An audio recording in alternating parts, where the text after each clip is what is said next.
ఆగు నేను తీసుకుంటా కదా నేను తీసుకుంటా నువ్వు పో నువ్వు పోవే బా ఇంత పెద్ద కర్మ వచ్చింది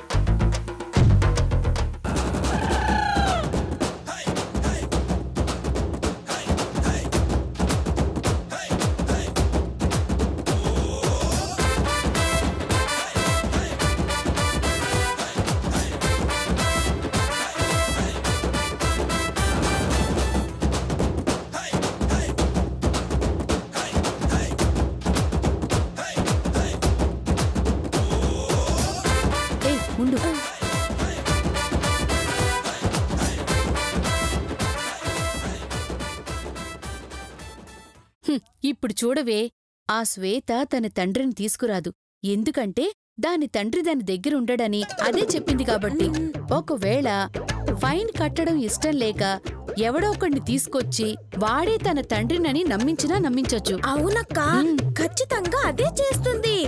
ఎవడో గంగేగాడిని తీసుకొచ్చి వీడే నా తండ్రి అని చెప్తుంది. కరెక్టే. అదే జరిగితే ఏదో ఒకటి చెప్పి దాని దారిలోనే ఆపేద్దాం. అక్క శ్వేత వస్తుంది.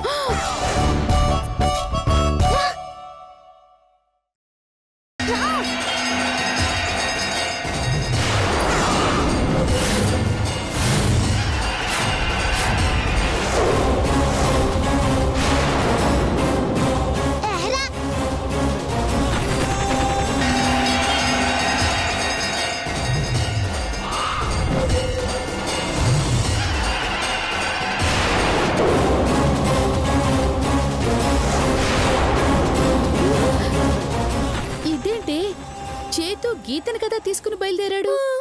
మరిప్పుడు దీంతో ఎలా ఉన్నాడు? పోతాం రారబై.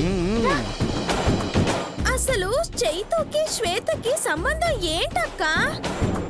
లేదే, మనకి తెలియకుండా ఏదో జరుగుతోంది. ఈ విషయం అర్జెంటుగా అత్తయ్య గారికి గీతకి చెప్పాలి. పద పద పద పద.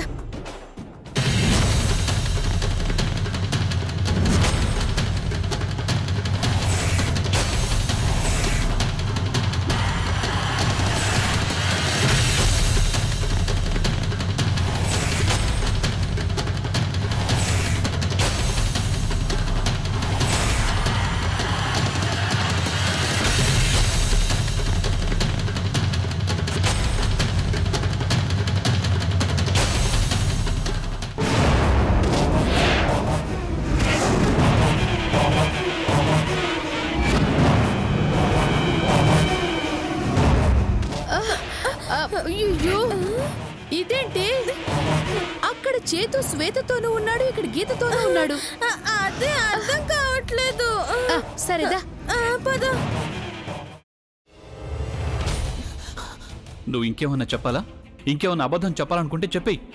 నేను చూడాలనుకుంటున్నాను నన్ను మోసం చేయడానికి నువ్వు ఎంత నీచానికి దిగజారగలవు అని. ఎందుకు ఆలియా, ఎందుకు నువ్వు ఇలా చేసావు? నీకు తెలుసు కదా నానమ్మ తర్వాత నీ ఒక్కదానిని కదా నేను పూర్తిగా నమ్మేది. ఏమన్నావు నువ్వు? ఈ మధ్య అన్నిటినీ మర్చిపోతున్నావా? అది చాలు. వాటిలో ఉన్న శక్తి విషయాన్ని గ్రహించి మనకు వివరిస్తాయి.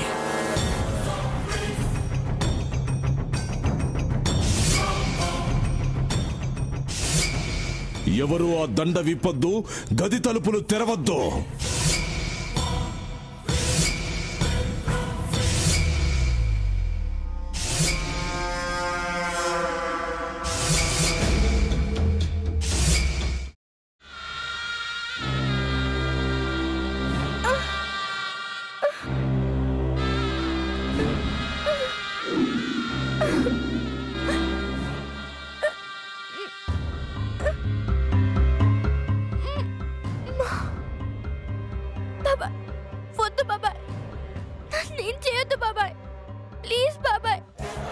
నిజం తెలిసినప్పుడే నా ఆలోచనలో నువ్వు చచ్చిపోయావు.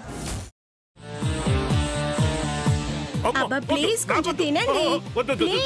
భీమారావు గారు. మీరా? ఇగో మీరా కాదు సక్కుబాయ్. అవును, మీ పనామే లేచిపోయిందని చెప్పి కంప్లైంట్ ఇచ్చినావు కదా. రేయ్, ఆయన కంప్లైంట్ ఇచ్చింది లేచిపోయిందని కాదు, కనిపించడం లేదు అని. అట్లానా? సరే మేడం. ఇడియట్. ఆ వంట మనిషి పేరేంటన్నారు? రత్తాలు మేడం. ఏం పెద్ద మంచి, నీ వంట మంచిని కూడా మేడం అని పిలుస్తావా? రేయ్ హాఫ్ బ్రెయిన్,